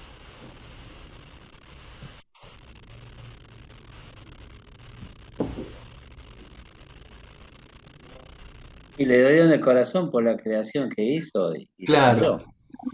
Le dolió lo que le hicieron. Pero Dios se arrepiente, si dice la Escritura que Dios no es hombre para arrepentirse. No, no se arrepiente, le dolió para mí, pero no se arrepiente. Bueno, esta frase es un método que se llama en hermenéutica antropomorfismo, es decir, atribuirle a Dios características humanas, que ocurre en la Biblia, ocurre. ¿Sí? Dios se lamentó. En realidad la traducción correcta es se dolió profundamente en el corazón, ¿no es cierto? Tiene que ver con eso. Eso habla de que él se arrepintió porque el hombre desobedeció. Pero no dice arrepentió. Sí, pero me refiero concretamente, hermano, al término arrepentirse. Porque cuando dice, por ejemplo, la Biblia, se acordó Dios, no quiere decir que tenía Alzheimer Dios. ¿Sí? ¿Se entiende la comparación? Sí. La comparación no Sí, significa, está bien. cuando dice la Biblia, se acordó Dios, no significa, bueno, que tenía Alzheimer, no, es atribuirle a Dios el antropomorfismo, características del ser humano, pero en realidad le dolió a Dios. La actitud del hombre le dolió en el corazón a Dios y por eso toma la determinación, pero ese antropomorfismo ocurre en las Escrituras. Por eso es importante, sumamente importante, la interpretación más que la lectura bíblica. Ahora, la corrupción ya no tiene vuelta atrás, es terrible. Yo tengo una teoría. Si nosotros como humanos hubiésemos sido como Dios, yo no sé si hubiéramos tenido la paciencia de Dios. Honestamente. Porque nosotros cuando vemos un acto de injusticia, díganme si no queremos tomar justicia por mano propia. Levanten la mano, reconozcan. Pídanle perdón al Señor. Porque sí, porque somos humanos. Ahora, Dios tuvo mucha paciencia y tuvieron mucho tiempo para arrepentirse. ¿No es cierto? Bueno. Tuvieron algo que Dios le dio, facultades como la conciencia. O sea, ya sabían acerca del bien y del mal. Así que bueno, vamos, se corrompió la tierra, estaba la tierra llena de violencia, o sea, se mataban por un celular, se mataban a un pibe por robar unas zapatillas, ¿no? Algo que nosotros más o menos podemos traerlo a la actualidad. Y miró Dios a la tierra y aquí estaba corrompida, porque toda carne se había corrompido su camino sobre la tierra. En Lucas 17, el Señor Jesús habla de Noé y dice que Noé señala como un anuncio, como una expresión profética, que así serán los tiempos de Noé. Es decir, la venida del Señor va a ser como en el tiempo de Noé. Vamos, porque tengo que seguir. Bueno, también en Lucas 17 Jesús traza un paralelo entre Lot y Noé. La maldad de Sodoma, la maldad de la tierra en épocas del diluvio, ¿no es cierto? Bueno, segunda de Pedro 2.4 Pedro hace una declaración muy interesante, un análisis de lo que ocurrió en los días de Noé, y lo llama a Noé como pregonero de justicia. ¿Qué significa esto? Que Noé anunciaba, predicaba la justicia, el mensaje, pero la gente no reaccionaba, ¿no? Imagínense un loco, un tipo loco, construyendo un arca de las dimensiones del arca, que era impresionante, 130 metros de largo, 3 pisos. Imagínense, eso causaría de alguna manera alguna inquietud en la gente, ¿no? Alguna pregunta, ¿qué está haciendo? Bueno, había una cierta luz evangélica antes del diluvio, así, señales, cosas con la cual la gente podía ver y arrepentirse, o por lo menos tener una inquietud acerca. Primero, la promesa de un redentor, que ya había ocurrido, ¿no? En Génesis 3.15.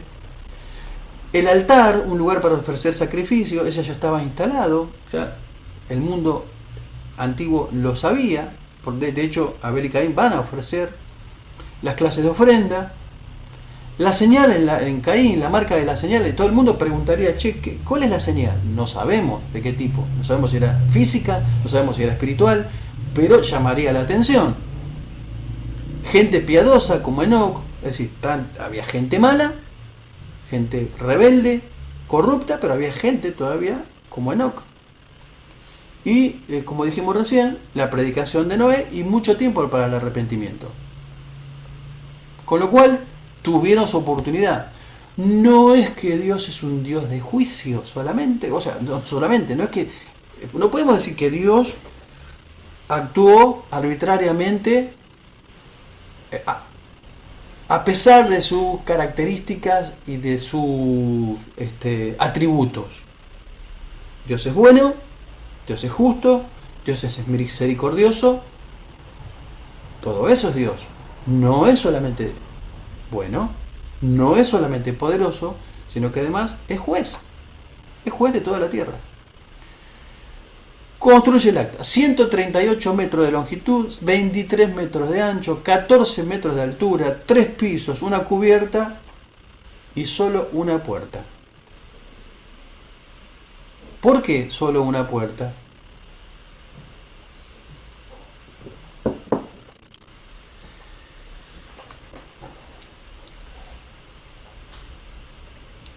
Y el Señor es la puerta.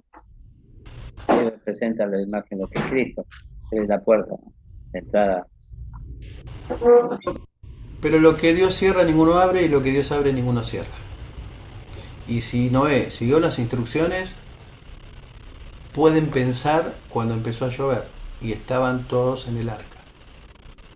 Una pareja de cada especie de animal, aves salvajes, domésticos, los aprobados para comer y los aprobados para el sacrificio. Y a los 600 años, dice la cronología, a los 600 años entró Noé al arca. Y Dios purifica la tierra con el diluvio. ¿Cuánto tiempo llovió? ¿Cuánto tiempo? Dice la escritura, 40 días y sus noches. Y Dios borró de la tierra todo ser vivo, personas, animales, todo, absolutamente todo. Y cubrieron la tierra por 150 días. ¿Cuántas personas entraron en el arca? En total, 8 personas.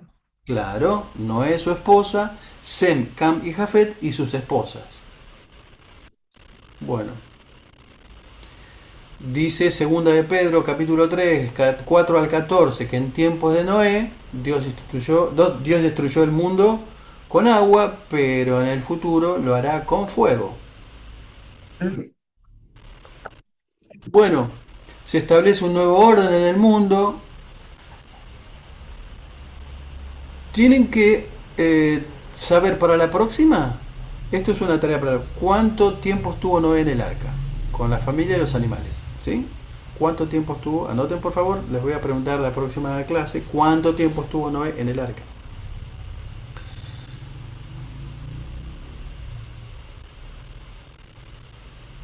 Bueno, descienden las aguas, encalla, como vieron ustedes en geografía, el arca en el monte Ararat, que todavía está ahí, parte del arca todavía está en el monte Ararat, y se establece un nuevo orden en el mundo. Esto es importante. Noé entra en un mundo purificado por el juicio de Dios, ¿no es cierto? Una nueva creación y una nueva humanidad comienza. Se comienza a repoblar la tierra a partir de Noé. ¿Qué fue lo primero que hizo Noé? Y esto es importante por la actitud de Noé. ¿Qué fue lo primero que hizo? Una ofrenda, holocausto. Bien. Lo primero que hizo fue un altar. El primer registro que tenemos de altar es acá.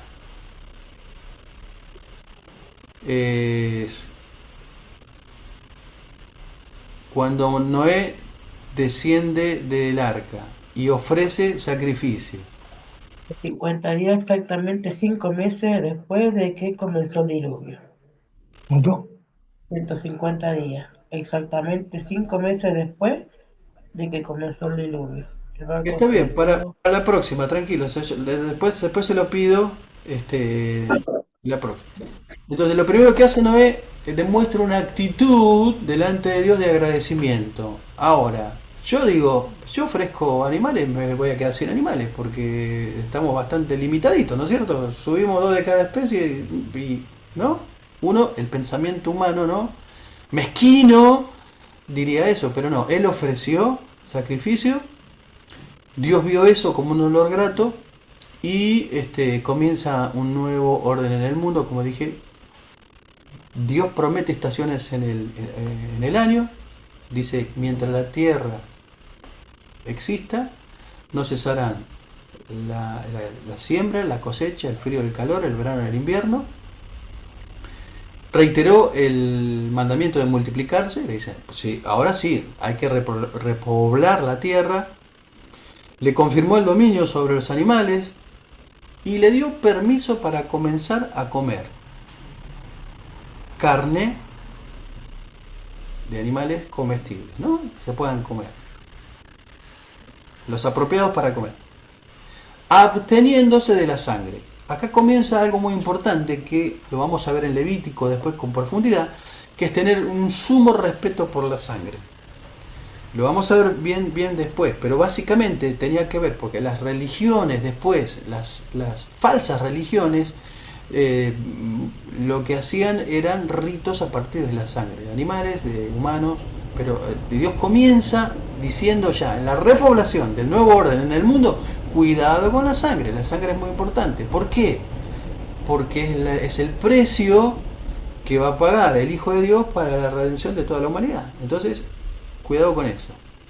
Ahora no me vengan a preguntar, ¿y no se puede comer morcilla entonces? Pues es la pregunta que es el 90% de la gente hace, ¿no? Eso después se lo voy a contestar, tranquilo, ¿no? Bueno, establece la pena capital. ¿En qué consiste la pena capital? ¿Leyeron, no?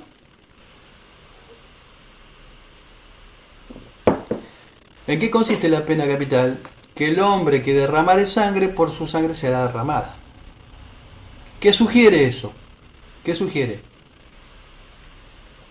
El respeto por la vida humana. ¿Y por qué es esto? ¿Por qué establece? Esto es antes de la ley. Esto es antes del ojo por ojo y diente por diente, ¿eh?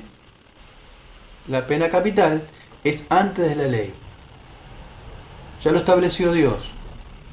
Eso es un debate. Esto llevó a la iglesia, a 2000 años de historia. Vieron que en Estados Unidos existe la pena capital. Hay estados que, digamos, promueven y es ley la pena capital. Es decir, el hombre que asesina, por su sangre derramada, es derramada su sangre. ¿Sí o no? ¿Me siguen? Pregunta, ¿quién está de acuerdo con la pena capital? De ustedes. No tienen que decirlo si no quieren, pero es una pregunta retórica. escuchen, les guste o no les guste, es algo establecido por Dios, antes de la ley. Porque nadie, absolutamente nadie, tiene dominio sobre otra persona, sobre la vida de otra persona. El derecho de la vida, el derecho a la vida de otra persona. Por eso los cristianos no podemos estar a favor del aborto. No existe un cristiano que esté a favor del aborto. No existe. Es como el helado caliente. A mí me gusta poner ese ejemplo. El helado caliente no existe. ¿Alguien tomó alguna vez un helado caliente? No existe. Entonces, es una contradicción desde el punto de vista de la dignidad humana que un cristiano esté a favor del aborto. Bueno, pero muchas veces, cuando hay elecciones, lo que hacemos es votar a candidatos que están a favor del aborto. Bueno, vamos, seguimos. No quiero seguir con esto porque no me hagan enojar, por favor, se los pido, ¿sí? No me hagan enojar, sean bonitos, ¿sí? Venimos bien, estamos pacíficos, vamos, seguimos. Bueno, entonces hizo el pacto, la señal del pacto, ¿cuál fue? Que no iba a destruir más la tierra por medio del diluvio. ¿Y cuál es la señal del pacto? ¿Cuál es? El arco iris, ¿no? Son dos cosas y 5 mandamientos básicos que aparecen a partir de la repoblación de la tierra y de cuando Moisés baja del arca. El primer registro del altar, la primera vez que se va a ver un arco iris, a partir de ahí, y estos mandamientos que son claves, importantes. Entonces, Y una pregunta, ¿antiguamente ya había llovido o esta fue la primera lluvia también que hubo en la tierra? gracias por la pregunta. Antes emergía un vapor para el mantenimiento de las plantas y de los árboles. En Edén, desde Edén hasta acá. No había llovido jamás. Por eso cuando lo ven construir un arca, la gente imagina, ¿no? Imaginamos. Presuponemos que habrán dicho, este tipo está loco de remate. Y el desafío, la fe, ¿no?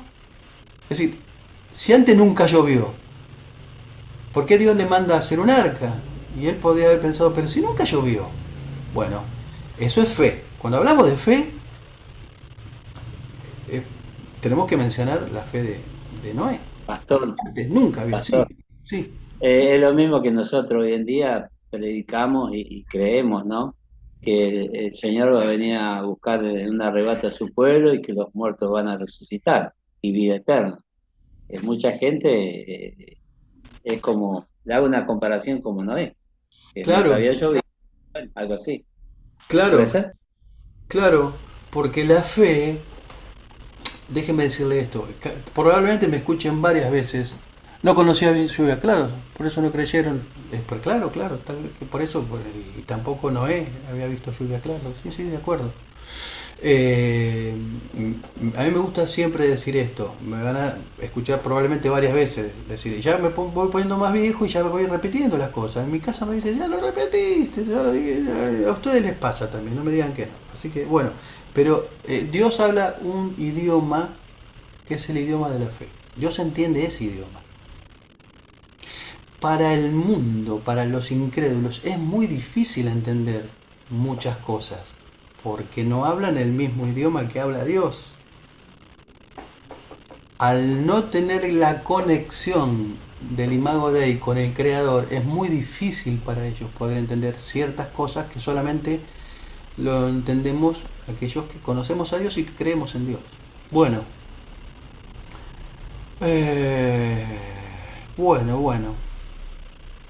Dios bendice a Sem, Cam y Jafet, ¿no? Son los hijos de Noé, que van a ser los encargados de repoblar toda la tierra, pero ninguna familia es perfecta, y la Biblia revela eso, y es lo bueno es que ese detalle, que muchos no tienen en cuenta, la Biblia presenta a los personajes con sus luces y con sus sombras. Y acá tenemos un episodio que después de haber caminado muchos años con Dios, ocurre algo que hace Noé, que termina en una maldición. Dice, después Noé comenzó a labrar la tierra y plantó una viña, y bebió del vino, y se embriagó, y estaban descubiertos en medio de su tienda, y Cam, padre de Canaán, vio la desnudez de su padre, y lo dijo a dos de sus hermanos, que estaban afuera.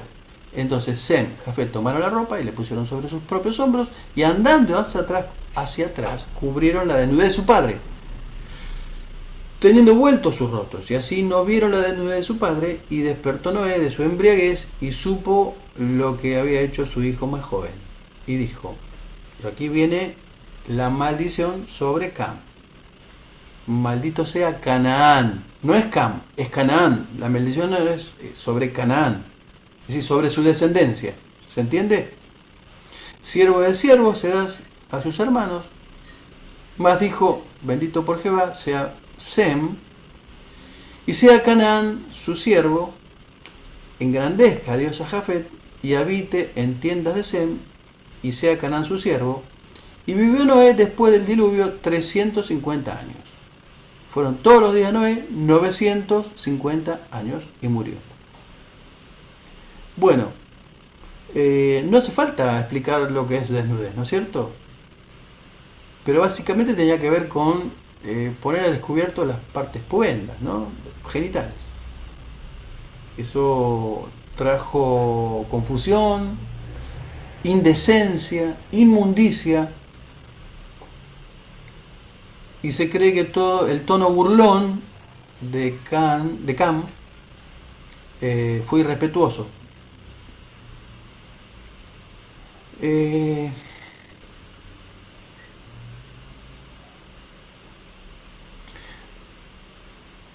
Hay una tendencia en que los padres se bañan con sus hijos. ¿Sabían eso? Los hijos no deben ver las partes pudentas de los padres. Los hijos no deben bañarse con sus padres.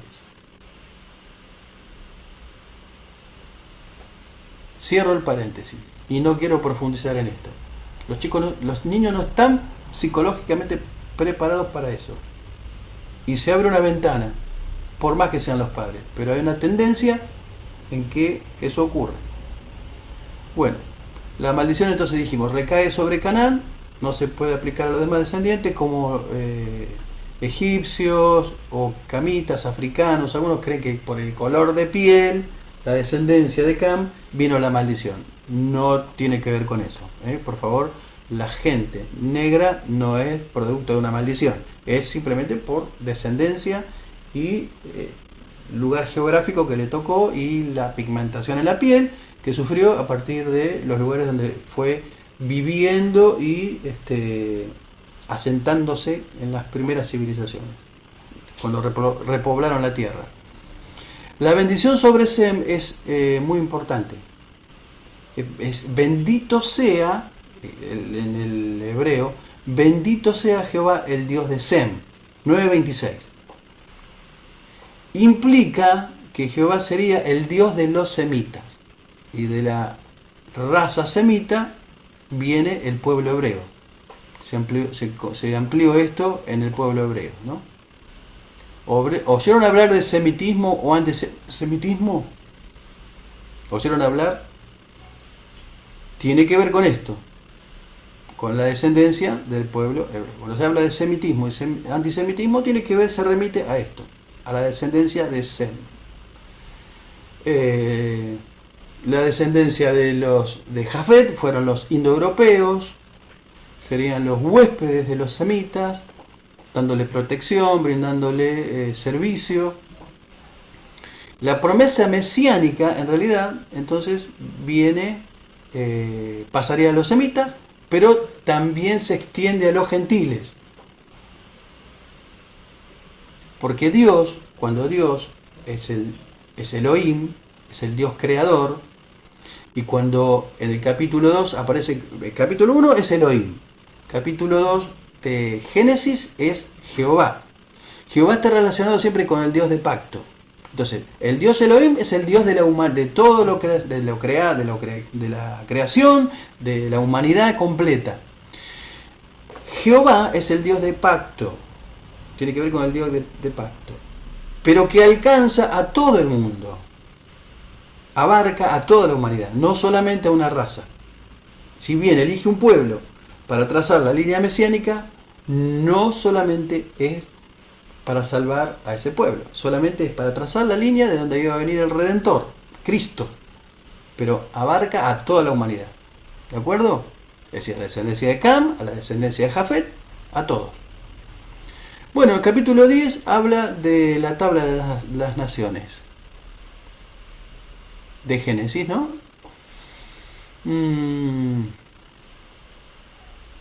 Entonces, ¿por qué entonces dedicó Moisés tanto espacio para trazar el origen de las naciones? Bueno, justamente para demostrar a la humanidad que es una. Que si bien Dios eligió un pueblo, el pueblo elegido, para constituirlos en reyes y sacerdotes, la bendición de Abraham iba a alcanzar a todos. Serán benditas en ti todas las familias de la tierra. ¿No? ¿De acuerdo? Bueno, ahora viene la distribución de los pueblos. Acá me gustaría que presten atención porque ya acá terminamos, pero me gusta explicar bien este detalle. El capítulo 10 de Génesis y el capítulo 11 está alterado. Hay una parte del capítulo 11 que debería ir en el capítulo 10. Esto es un error de copista, no le quita inspiración a la Biblia, no le quita inerrancia a la Biblia, ¿sí? Esto lo van a ver bien seguramente en hermenéutica más adelante, pero lo voy a explicar. ¿Qué comienza ahora? Es el nacimiento de la etnología, de la filología y de la geografía. Porque acá se van a distribuir los pueblos, comienzan las etnias y las lenguas a partir de la confusión en la Torre de Babel. ¿Vieron?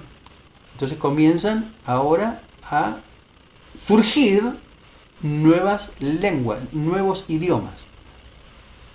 Bueno. Entonces el capítulo número 10 no puede entenderse sin un párrafo del 11. La tabla de las naciones se cita primero.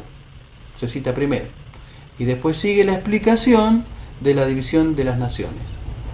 El orden cronológico sería el siguiente, sería el que les voy a decir ahora. Miren. El versículo 9 del capítulo 11 preceden a todo el capítulo 10. Entonces, el versículo 9 del capítulo 11 precede a todo el capítulo 10. ¿Me siguen? ¿Lo están leyendo ahí? ¿Lo tienen en la Biblia? Comenzaría el número 1 del capítulo 10, el verso 9. El verso 9, exactamente.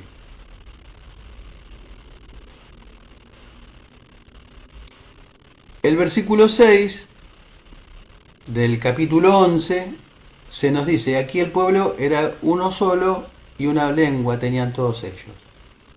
¿No? Porque en el capítulo 10 no se pueden esparcir sin antes no viene la confusión de lenguas. Porque después se van a agrupar según sus lenguas y va a empezar se van a esparcir a partir de su manera de entenderse a partir de los idiomas. ¿Se entiende? 11.2. Aconteció que cuando salieron de oriente hallaron la llanura de la tierra de Sinar y se establecieron allí. Y se dijeron unos a otros, hagamos el ladrillo. Y viene la confusión de la Torre de Babel, ¿no? ¿Cuál era la misión? ¿Cuál era el mandamiento? ¿Cuál era el mandamiento? El episodio de la Torre de Babel lo conocemos mayormente todos. Sabemos que ocurrió la confusión de lenguas ahí. ¿Por qué? ¿A partir de qué? Dijeron, hagámonos una torre por si nos vamos demasiado lejos, para que tengamos una referencia y siempre volver acá. Es decir, que se querían quedar en la tierra de Sinar, ¿no es cierto? Cuando Dios dijo expandirse, multiplicarse, llenar la tierra, con la consigna a Noé para repoblarse. Se dijeron, hagamos ladrillo, asfalto, edificamos una ciudad y una torre cuya cúspide llega al cielo, hagámonos un nombre por si fuéramos su parcela. Esto también denotaba de alguna manera superioridad, es decir, alguna torre que llegue al cielo, ¿no? Que estemos cerca del cielo, Eh, pero la consigna era expandirse y no quedarse en el mismo lugar donde Dios dijo, ahí no se queden, tienen que repoblar la tierra. Y dijo Jehová, ¿qué cosa? El pueblo es uno y tienen un solo lenguaje. Han comenzado la obra y nada les hará desistir de lo que han pensado. O sea, Dios ya sabía que eran testarudos y que no iban a desistir de la obra. Descendamos, confundamos allí sus lenguas para que ninguno entienda el habla de su compañero. ¿Ocurre qué cosa? Un milagro. Descendamos, otra vez. El Trino Dios hace su concilio, no le habla a los ángeles, no consulta con los ángeles. Es una decisión del Trino Dios, la Trinidad. Dijo, hagamos, y ahora dice, descendamos. Y ahí dejaron de edificar la ciudad. Por eso fue llamado el nombre Babel, porque allí confundió Jehová el lenguaje de toda la tierra y de allí los esparció. ¿Entienden? A partir de ahí viene, por eso el 11 precede al 10, en esa parte. Bueno, todas las migraciones de los hombres siempre siguen a un líder, al más osado, al más carismático, al más dominante, y la historia menciona a este hombre. Dice, Cam engendró a Cus y Cus engendró a Nimrod. Estoy hablando de Nimrod, que fue el primer poderoso de la tierra, poderoso cazador delante de Jehová, y fue el principio de su reino Babilonia, Babel, Erec, Akkad, Calné, en la tierra del Sinar. Nimrod significa rebelarse o rebelde, es decir, alguien que desafió a Dios. No está hablando de alguien positivo, de algo que hizo positivamente, sino alguien que se rebeló a Dios, ¿no? El término también sugiere cazador de hombres. Y se dice rey y el principio de su reino. Es decir, que otra vez comienza de alguna manera a contaminarse, a corromperse la actitud del hombre delante de Dios. Después del gran diluvio, después de lo que pasó en el diluvio. Y todo el mundo tenía memoria de lo que había pasado. No había pasado tantos años, ¿no?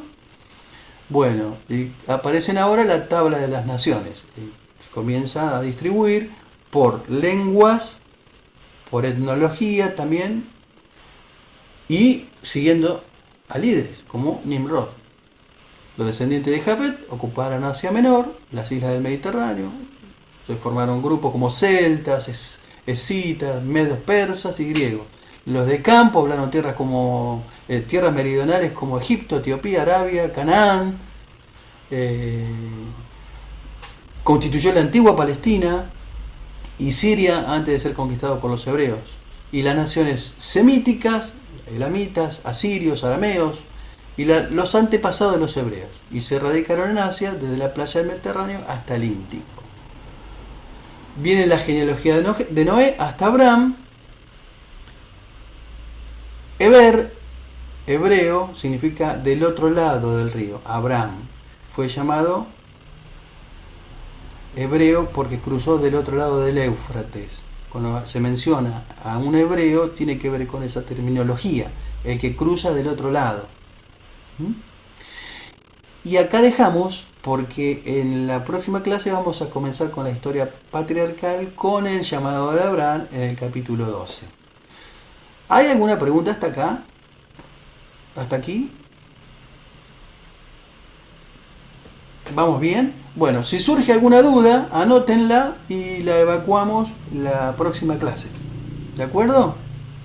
Bueno, les quiero ahora sí mencionar que Flo va a ocupar en algunas ocasiones, va a tomar algunas clases porque yo tengo algún viaje en el medio de la cursada, así que Flo me va a reemplazar. Por lo menos 2 clases. Una en fin de noviembre y una a principio de diciembre. Así que no la hagan renegar mucho, porque se me pone viejita y después no la quiero cambiar, porque es la única que tengo y la amo con todo mi corazón. ¿De acuerdo? Bueno, oramos. Señor, te damos gracias una vez más, gracias por tu palabra, que es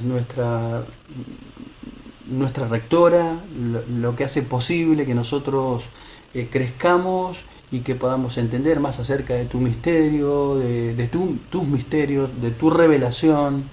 Pero fundamentalmente gracias por revelarnos a tu Hijo, Señor, que hizo posible que nosotros podamos pertenecer a la familia celestial y poder tener parte en tu reino.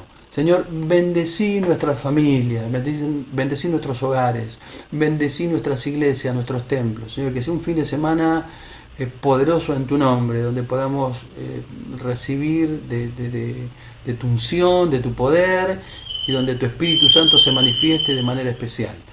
Te dejamos todo en tus manos, en el nombre poderoso de Jesús. Amén y amén. Bendiciones, Dios le bendiga. Nos vemos la próxima semana. Bendiciones.